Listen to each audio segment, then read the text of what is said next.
Bit of a dramatic open, but it's a bit of a dramatic tutorial. So yes, in this video, I'm going to show you how to make any object roll, even something as complicated as Suzanne. You see it's like basically rolling at the chin and stuff like that. The last two videos have been building up to this, so if you haven't seen them, I'd recommend watching how to make a box roll, which is kind of a simpler case of this, where the geometry is simple, like a cube, and we can predict it.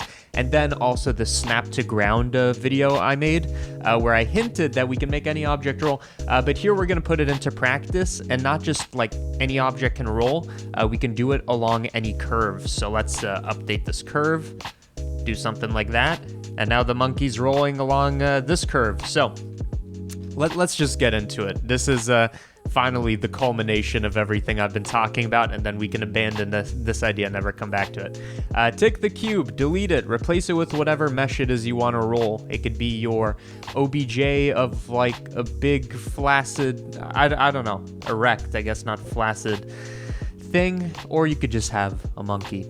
I'm going to use a monkey. Go to geometry nodes, make a geonodes group. There are two things we need to do.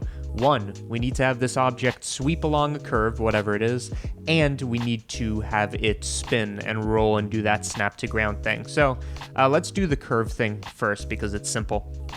So I've added a curve that I want this to go along. For our monkey, we then, in our geometry nodes, need to import in that curve, okay? So we somehow need this object to flow along the other object. Here's how you do that. It's super simple. We're going to use a sample curve node, which is going to give us a bunch of information about our curve, just using a single number. That could be a length number or a factor number. I'm going to use length because then it works with any, it does it with respect to how long the thing is, okay? So we're going to look at time, and as time flows, we're going to go along the length of the curve, okay? And we get information like the position of where it's supposed to be, the tangent, we can use that for the rotation, etc. So our monkey, we are going to transform relative to the position, and you can see, oh, it's working. It's working very slowly, but it is working. To get it to go faster, by the way, we just make time go faster, multiply it by like 5. So now, when we go back to the beginning, we have it flow along here. So again, what's happening here is as time progresses, we're sampling and asking what position along the curve are we supposed to be. And second of all, we want to have the rotation, which tangent almost gives us. You can see it's definitely doing something, but it's not quite right. The conversion you have to do is an align Euler to a vector.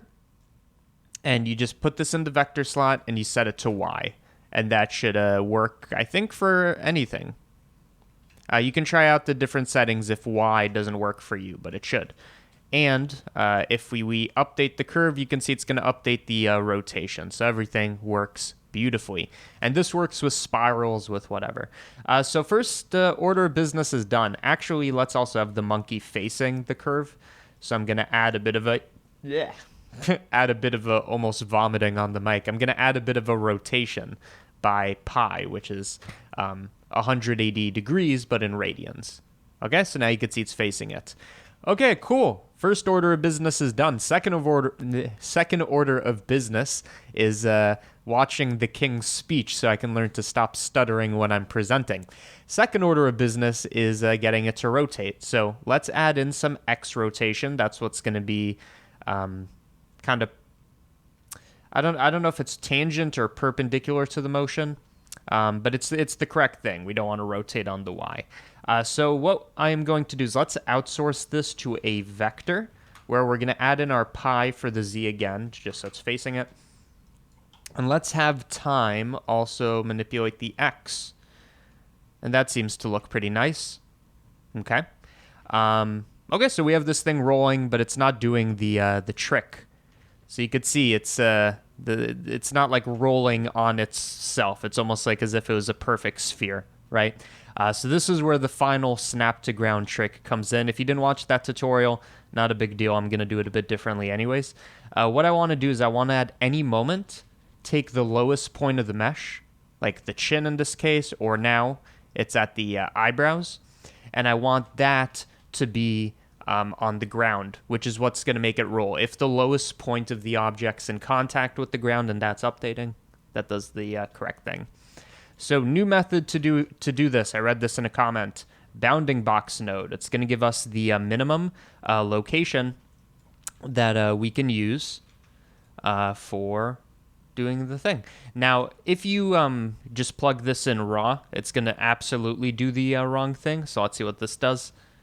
Like, you can see it's kind of trying to do the right thing, but like not at all.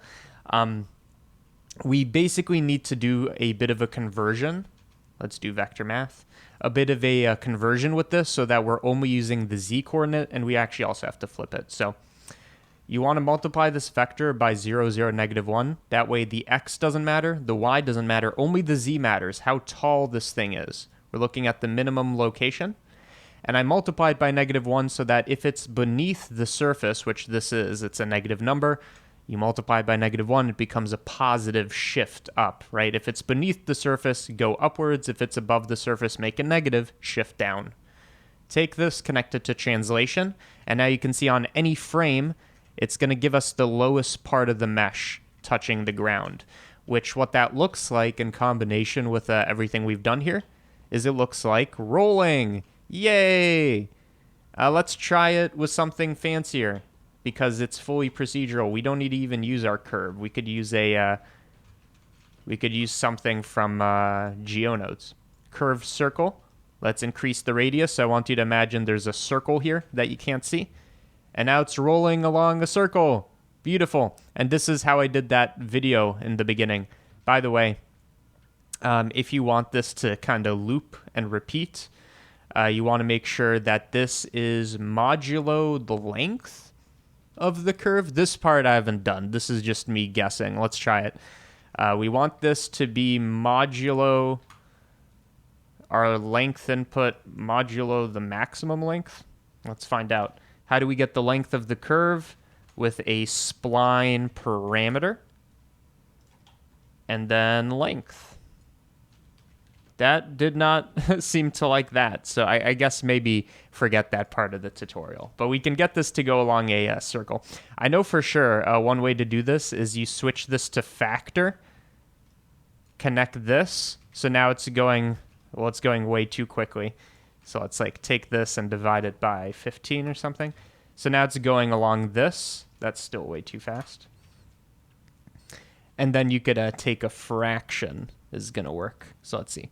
It's going along the circle, and then boom, it keeps going with the perfect rotation and everything. So that's just a thing. That's not part of the tutorial.